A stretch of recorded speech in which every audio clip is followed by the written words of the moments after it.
Bienvenue à ce 6e laboratoire citoyen. Depuis notre dernière rencontre de juin, Panorama, l'outil qu'on a co-créé ensemble au fil des rencontres, est parti en exploration dans différents lieux de soins pour y être mis à l'épreuve. Une partie de la rencontre de ce matin sera dédiée à la restitution de cette phase de test, de ses résultats, et des apprentissages qu'on en tire. Comment le jeu est utilisé, parce qu'on voit qu'en fait ça allait bien au-delà des 3 scénarios qu'on avait proposés initialement.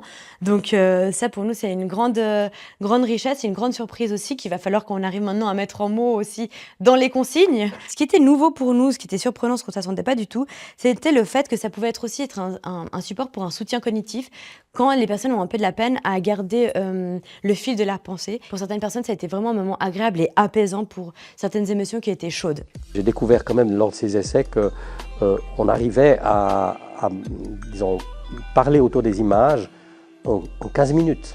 Donc c'était parfaitement intégrable dans la consultation, alors que ma crainte au départ, c'était que ça allait prendre un temps fou, que ce ne serait pas Tarmedo compatible, que le monsieur de santé suisse allait sortir de terre et nous dire qu'on passait trop de temps avec nos patients. On arrive à intégrer ça dans une consultation normale. J'ai eu cette chance d'être sur le terrain, dans un IMS, en gériatrie, et ça a amené beaucoup d'effervescence à quelque part, et des gens qu'on voyait qui n'avaient pas l'habitude forcément de dire leur avis ou leurs sentiments, leurs émotions, et qu'à travers les images, c'est surtout les images qui ont beaucoup parlé, on n'a jamais utilisé au fait les mots, et c'est les images qui ont vraiment fait plus d'effet sur les patients. Ce que je retiens, la première chose, c'est que ça semble être un support, un outil qui peut accélérer vraiment ce changement de posture chez les professionnels, pour sortir finalement d'une logique médicale assez classique et pour ouvrir finalement le dialogue, la discussion avec les patients. Ce que j'ai trouvé passionnant dans toute cette démarche, c'est l'extrême ouverture finalement du processus. C'est comme si à aucun moment on avait voulu limiter la démarche.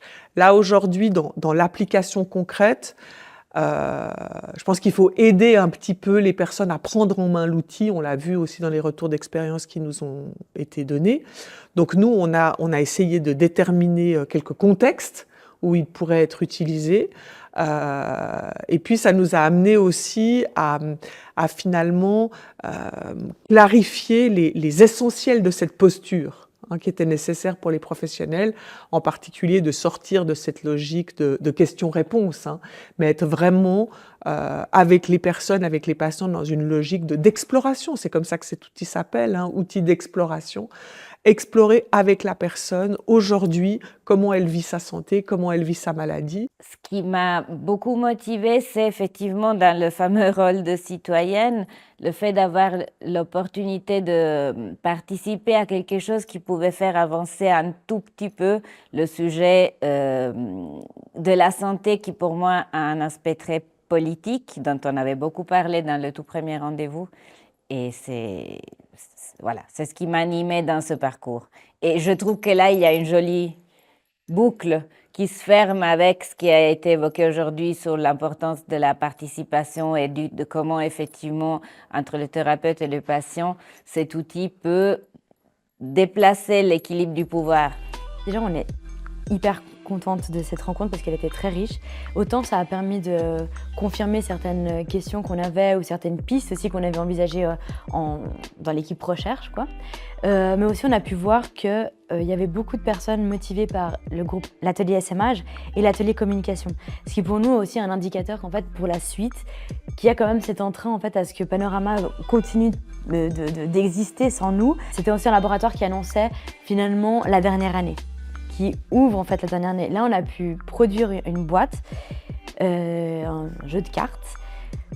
Et maintenant, en fait, ça annonce comment on conclut tout ça, parce que c'est important aussi de finalement soigner aussi cette fin en fait avec ce groupe et célébrer ce qu'on a fait. Et puis comment on soigne aussi cette clôture, quoi, parce que c'est des personnes qui sont investies en fait depuis 2021, à qui on a demandé en fait un entretien qualitatif.